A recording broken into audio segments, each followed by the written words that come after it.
morning students, I welcome you all to the online class of SGOI. So today we will be starting the exercise 9B, and for that we are required to learn about proportion. So in class 7th also you have learned what is proportion. Again I am telling you, whenever it is said that two ratios are equal, then we can say that both of these ratios are in proportion. For example, if I am saying that ratio A upon B is equal to B upon, sorry, maybe it could be C upon D, anything. If I am saying one ratio is there which is A upon B and another ratio is there which is C upon D, and I am saying that these ratios are equal, then that means all these numbers are in proportion. We can write this like A ratio B proportional to C ratio B. Okay. So I think you have understood, whenever two ratios are given equal, then we can say that the given numbers are in proportion. Now there is one more thing, like if someone is saying that A, B and C are in continued proportion,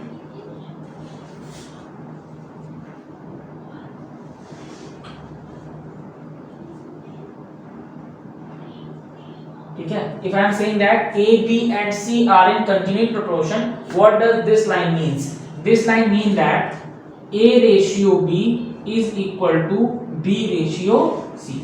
इस line का मतलब होता है A ratio B equal है किसके? B ratio C के. This can be written as A upon B is equal to B upon C. Cross multiply, then we can get B square is equal to AC. So from here we can clearly say that B is equal to under root AC. And this B is known as mean proportion. और इसी B को क्या बोलते हो आप? इसको बोलते हो आप mean proportion. Okay. So whenever you are required to find the mean proportion, what you will be doing? You will be finding the square root of the product of A and C. जब भी आपको mean proportion मतलब B find करना हो, तो given दो numbers का product करके उनका स्क्वायर रूट फाइंड कर लेंगे तो हमें मीन प्रोपोर्शन मिल जाएगा. ठीक है. तो this is in the theory. Now let's start with exercise. Exercise 9B.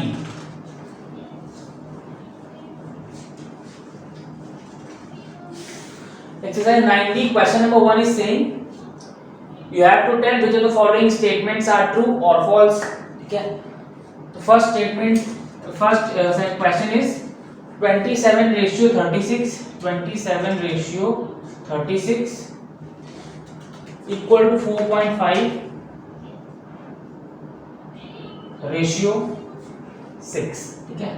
तो आपको चेक करना है कि क्या ये जो लिखा हुआ है वो सही लिखा है कि गलत लिखा है. ठीक है. कैसे चेक करेंगे? We can do 27 upon 36 is equal to 4.5 into sorry upon 6. Okay. अब क्या करेंगे? क्रॉस मल्टीप्लाई करेंगे.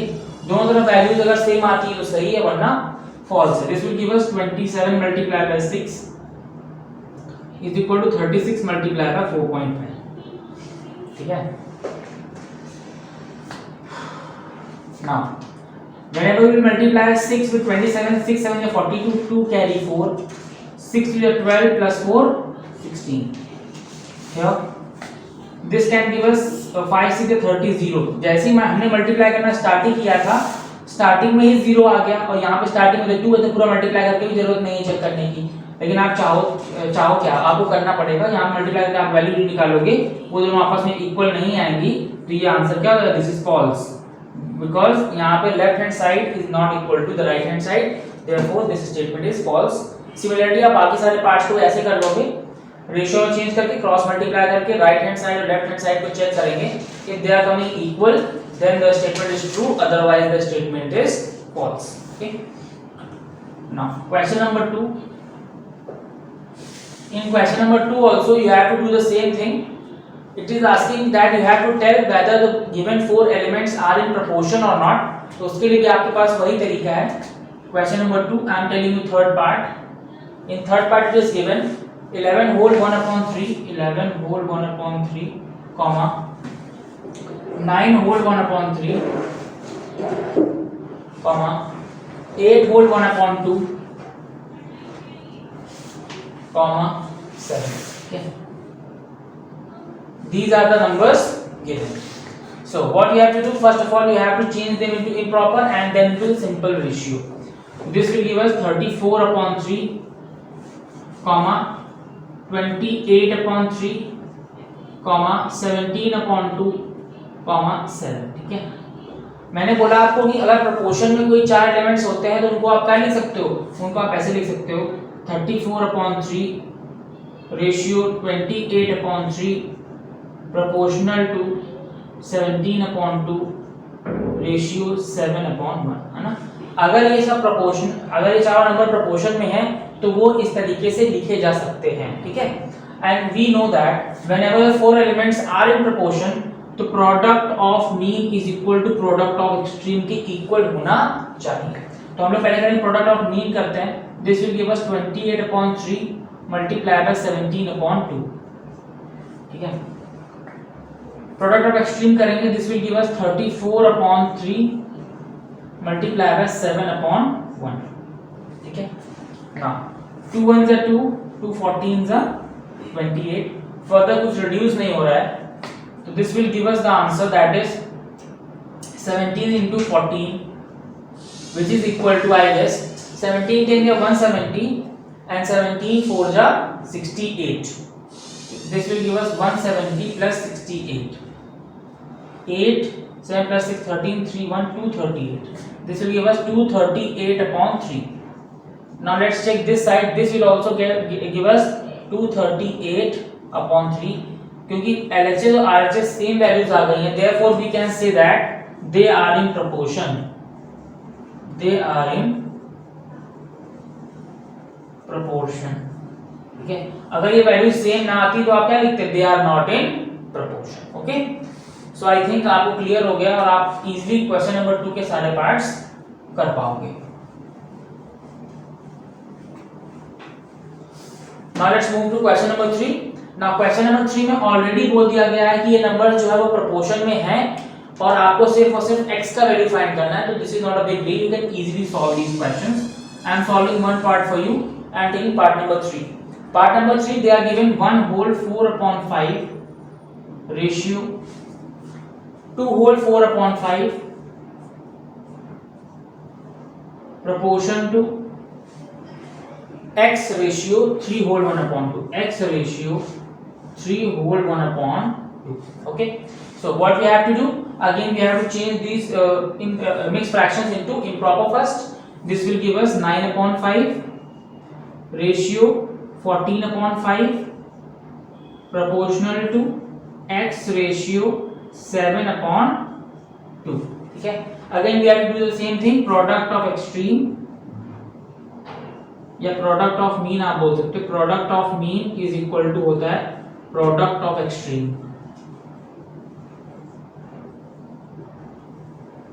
ठीक, कब होता है? जब भी ये चारों नंबर्स क्या होते हैं? प्रोपोर्शन में होते हैं। Product of mean is 14 upon 5 multiply by x is equal to, this will give us 7 upon 2 multiply by 9 upon 5. Okay, this will be 14x upon 5 is equal to 7 into 9 upon 2 into 5. ठीक है, cross multiply करेंगे तो x will be equal to 7 into 9 into 5 upon 14 into 2 into 5. ठीक है, ये 14 नीचे आ गया। now we can clearly see 7 is 7 7 2 is 14. this will be 5 1s are 5 and 1s are 5, so this will give us 9 upon 4, जिसको आप चाहो तो लिख सकते हो 2 whole 1 upon 4 and this is the value of x which we were required to find. ठीक है, तो सिमिलरली आप बाकी सारे पार्ट्स को भी कर सकते हो इजीली क्वेश्चन नंबर 3।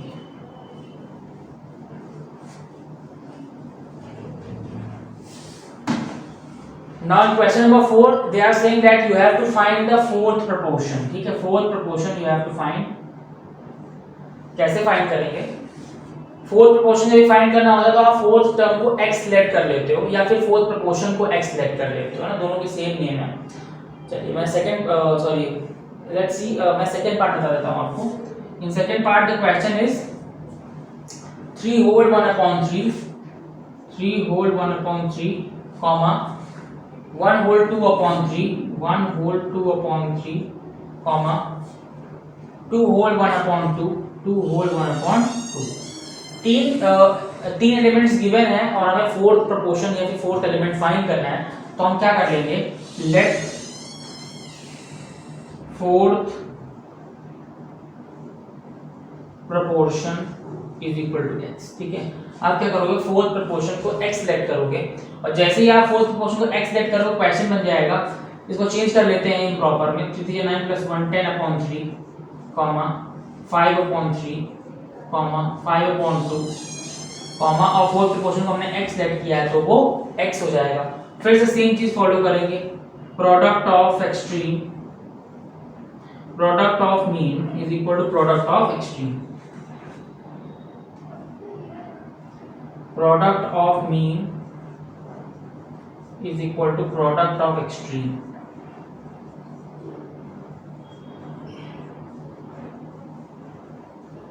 ठीक है, मीन का प्रोडक्ट मतलब 5 अपॉन 3 मल्टीप्लाई बाय 5 अपॉन 2 का product is equal to this will be 10 upon 3 multiply by x। ठीक है, क्रॉस मल्टीप्लाई कराएंगे तो we will get the value of x is equal to 5 into 5 into 3 divided by 3 into 2 into 10। ठीक है, 3 से 3 eliminate हो जाएगा, 5 1 5 5 to the 10 and this will be 5 upon 4। When we will change into mixed fraction, this will give us 1 whole 1 upon 4 and this is the value of fourth proportion जो हमने x late किया था। ठीक है, तो similarly आप question number 4 के बाकी सारे पार्ट्स भी कर सकते हो। Now let's move to question number 5।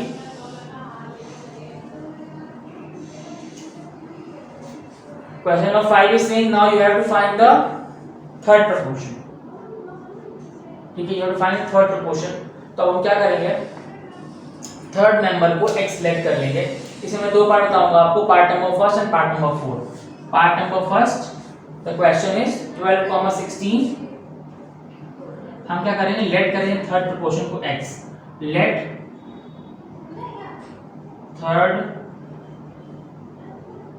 Proportion be x।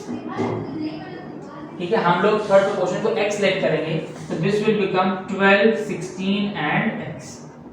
ठीक है, लेकिन हमें प्रोपोर्शन लिखने के लिए कितने एलिमेंट चाहिए होते हैं, 4 एलिमेंट चाहिए होते हैं, लेकिन यहाँ पे एलिमेंट्स 3 ही बन पा रहे हैं, देयरफॉर बीच वाले एलिमेंट्स को हम लोग 2 बार काउंट कर लेंगे। ठीक है, तो दिस विल बी 12, 16, 16, x। ठीक है, बीच वाले एलिमेंट्स को 2 बार काउंट कर लेंगे। व्हाई? बिकॉज हमें प्रोपोर्शन लिखने के लिए नंबर ऑफ एलिमेंट्स जो मिनिमम चाहिए होते हैं वो 4 चाहिए होते हैं। तो again we will apply the same formula, that is product of mean is equal to product of extreme। ठीक है, so this will give us 16 into 16 is equal to x into 12। for value of x this will give us 16 into 16 upon 12। okay, so let's divide, this will give us 4 3 is 12 and 4 4 is 16।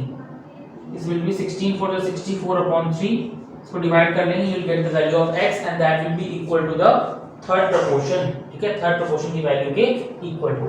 ठीक है, चलिए मैं part number 4 भी इधर बता देता हूं। Part number 4 is saying the elements are 3 whole 1 upon 2, 3 whole 1 upon 2 and 8 whole 3 by 4, 8 whole 3 by 4। okay, now what you have to do, you just have to convert this first of all into improper and then say let third proportion is equal to x। Third proportion को आप क्या late कर लोगे, x let कर लोगे। This will to 6 + 1 7 upon 2, comma 27 upon 4 और third proportion को हमने x लेट किया है, सो एज इट इज हो जाएगा। Now again the same procedure is going to be happen. हम मिडिल टर्म को 2 बार लिखेंगे क्योंकि 4 एलिमेंट चाहिए, 7 upon 2, 27 upon 4, 27 upon 4 and x।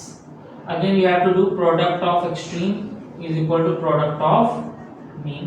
this will give us 27 upon 4 into x is equal to extreme, sorry, 7 upon 2 into x, 7 upon 2 into x। extreme है ना, extreme का product और mean का product 27 upon 4 into 27/4. Now for finding value of x, what you will be doing? Cross multiply. X will be equal to 27 into 27 into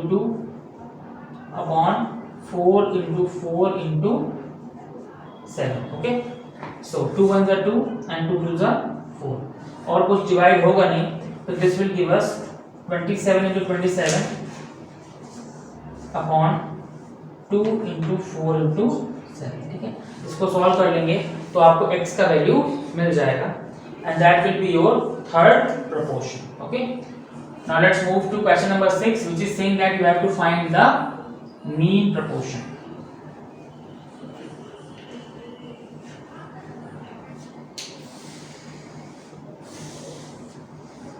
mean proportion का formula मैंने आपको बताया था.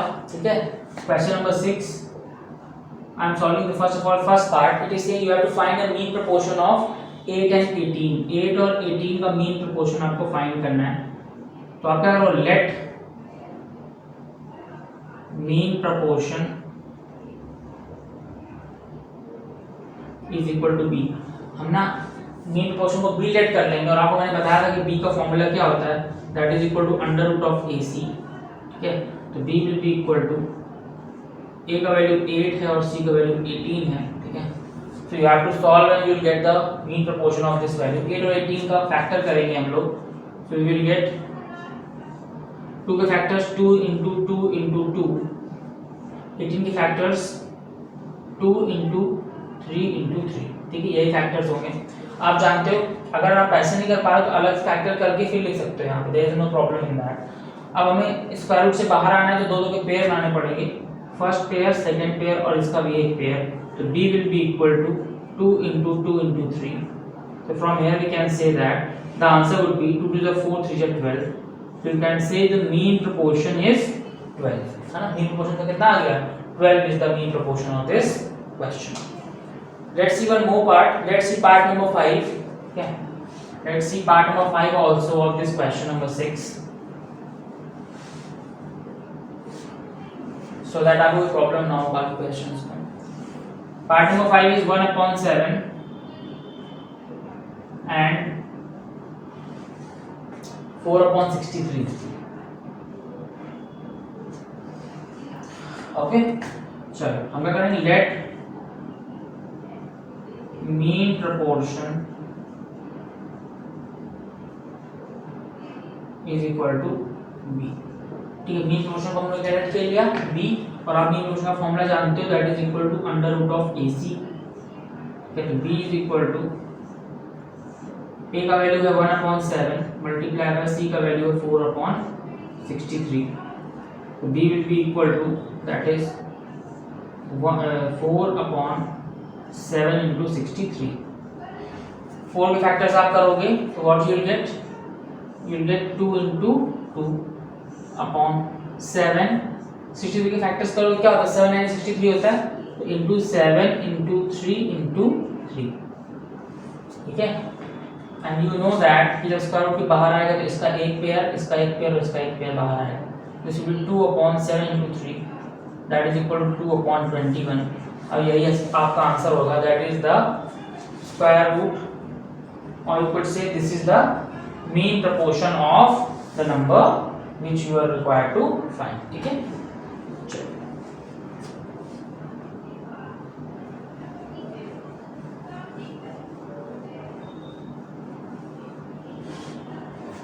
now let's see question number 7. Question number 7 बहुत आसान है. बोला जा रहा है कि अगर 28 थर्ड प्रोपोर्शन है 7 और x का, तो you have to find the value of x. Question number 7. The question is saying if 28 is the third proportion, okay, of 7 and x, 28 is third proportion of 7 and x, तो आपको x का value find करना है. ठीक है, solution क्या होगा, 7x और थर्ड प्रोपोर्शन क्या है, 28 है.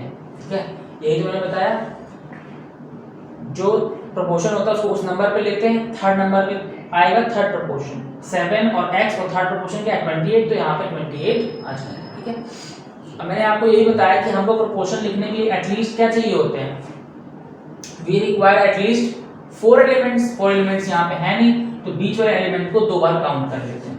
This will be 7, x, x, 28। Again हम करेंगे product of mean is equal to product of extreme. Mean में क्या है x into x is equal to 7 into 28। x into x will be x square is equal to, इसका हम ऐसे लिख देते हैं 7 इंटू 28, मल्टीप्लाई करने से कोई मतलब नहीं है। Now x will be equal to under root of 7 into 28। ठीक है, 7 एक प्राइम नंबर है, 7 के फैक्टर्स तो 7 ही रहेंगे, मल्टीप्लाई बाय 28 के फैक्टर्स क्या हो सकते हैं 7 4 28 होता है, 7 multiply by 2 into 2। Square root के बाहर आना है तो दो पेयर बनाएंगे, x will be equal to 7 into 2। From here we can say that the value of x will be equal to 14। ठीक है, सिर्फ आपको ये याद रखना है कि जो बीच में वैल्यू आती है उसको 2 बार यूज करते हैं अगर हमारे पास एलिमेंट्स 4 नहीं है। अगर एलिमेंट्स 4 ऑलरेडी हैं तो फिर तो आप जानते हो product of mean is equal to product of extreme directly कर सकते हो। ठीक है, question number 8, they are saying that the 3 numbers are in continued proportion. मैंने बताया था आपको कंटिन्यूड प्रोपोर्शन में जब होता है चीज तो बीच वाले नंबर्स को फिर से 2 बार काउंट कर लेंगे तो आपका आंसर मिल जाएगा। तो क्वेश्चन नंबर 8 भी आप अपने आप से कर सकते हैं। Now let's see question number 9। Question number 9 is saying a rod was cut into 2 pieces in the ratio 7:5। it is saying एक rod था, there was a rod, ठीक है, that was cut into the ratio 7:5। ठीक है, the rod was cut into the ratio 7:5 and the smaller piece was equal to 45.5। it is saying that जो smaller piece था वो 45.5 था। smaller piece is equal to 45.5। ठीक है, तो हमें क्लियरली दिख रहा है कि अगर रेशियो 7:5 है, अगर रेशियो 7:5 है तो क्लियरली स्मॉलर पीस कितना होगा 5 और 7, छोटा कौन सा 5, 5x होगा स्मॉलर पीस और बिगर पीस विल बी 7x। ठीक है, in the question you are being given that smaller piece का वैल्यू है 45.5, इसका मतलब 5x का वैल्यू गिवन है दैट इज 45.5। ठीक है, तो 5x इज इक्वल टू आप कर दो सीधे 45.5, यहाँ से x निकल आएगा 45.5 अपॉन 5, 1 ज़ा 5 नहीं 45 एंड 1, x का वैल्यू कितना आ गया 9.1। हमें चाहिए बिगर पीस का value that is equal to 7 multiply by x का वैल्यू है 9.1, so this will give us 7 under 7.763। so from here we can say that जो बिगर पीस है या जो लॉन्गर पीस है वो है 63.7 centimetres long. Okay,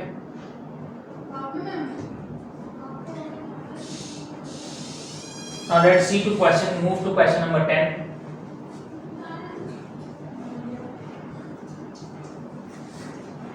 Question number 10 is saying that the area of 2 rectangular fields are in the ratio 5:9। ठीक है, area of 2 rectangular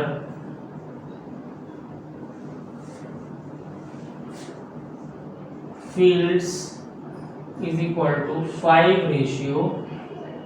ठीक है, 2 रेक्टेंगुलर फील्ड्स का जो एरिया है दैट इज 5:9। ठीक है, तो क्लियरली आप बोल सकते हो स्मॉलर एरिया कितना होगा 5x, ठीक है, लार्जर एरिया होगा 9x। ठीक है, smaller area will be 5x and larger area will be 9x। It is saying that larger field का एरिया है 2331, दैट मींस 9x की वैल्यू गिवन है आपको 2331 के equal, x will be equal to 2331 upon 9, 9 1 9, 9 2 is 18, 5 and 3, 5 9 is 45 and 9 9 is 81. From here we can say that the value of x will be 299. हमें चाहिए कौन सा area, larger area, we are sorry smaller area में find करना है. तो clearly हमें पता है कि स्मॉलर एरिया कितना है, smaller area is equal to 5x. तो 5 का मल्टीप्लाई x से मतलब 299 से कर देंगे. तो this will give us the answer. Multiply करेंगे, so this will be 600, कर ही लेते. 9 5 is 45, 5 4, 9 is 45 plus 4, 49, carry 4, 5 2 is 10 plus 4, 14. तो answer will be 1495 centimetre square. ठीक है, जो स्मॉलर प्लॉट का एरिया होगा वो 1495 सेंटीमीटर स्क्वायर या फिर मीटर स्क्वायर आंसर बनाया, यूनिट मीटर दिए, तो answer will be 1495 metre square. ठीक है, चलिए let's move to question number 11.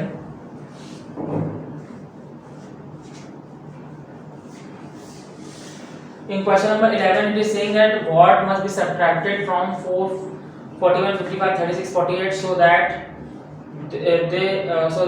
the differences are in proportion. ठीक है, बोला जा रहा है कि 41 55 36 और 48 में से क्या सब्ट्रैक्ट कर दें हम कि ये जो नंबर्स हैं वो प्रोपोर्शन में हो जाएं. तो हम कैलकुलेट कर लेते हैं x subtract. Let x should be subtracted.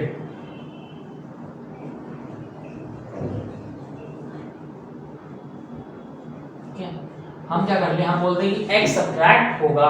ये नंबर्स क्या बन जाएंगे, 41 minus x, 55 minus x, 36 minus x, 48 minus x.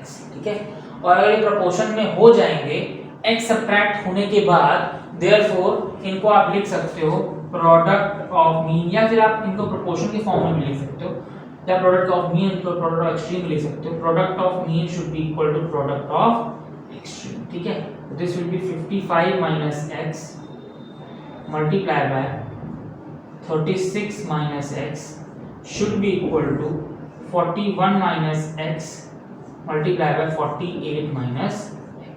ठीक है, now let's multiply them. थोड़ा लेंथी कैलकुलेशन हो जाएगी.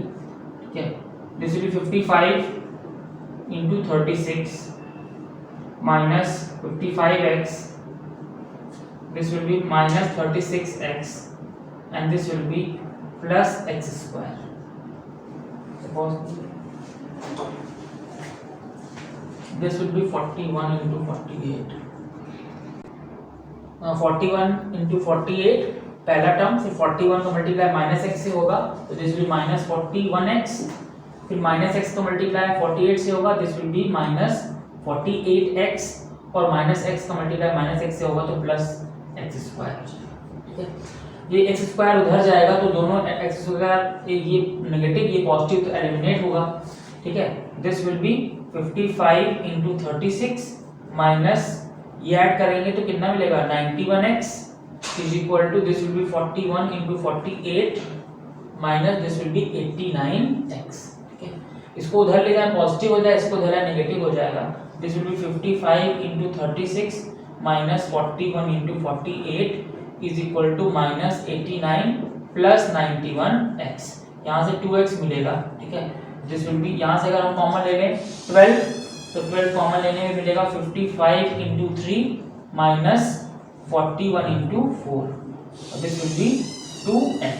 ठीक है, 12 55 into 3 165 minus 41 into 4 164 is equal to 2x. इसका सब्ट्रैक्शन करेंगे तो 1 आएगा, तो this will be equal to 2x is equal to 12 into 1, तो x is equal to 12 upon 2 that is 6. So from here we can say that 6 should be subtracted from each of these numbers and then the obtained numbers will be in proportion. So that's all in today's class. Question number 12 अपने आप से try करेंगे, ऐसा ही है एकदम. In the next class we will be starting new chapter, that is chapter 10. Thank you.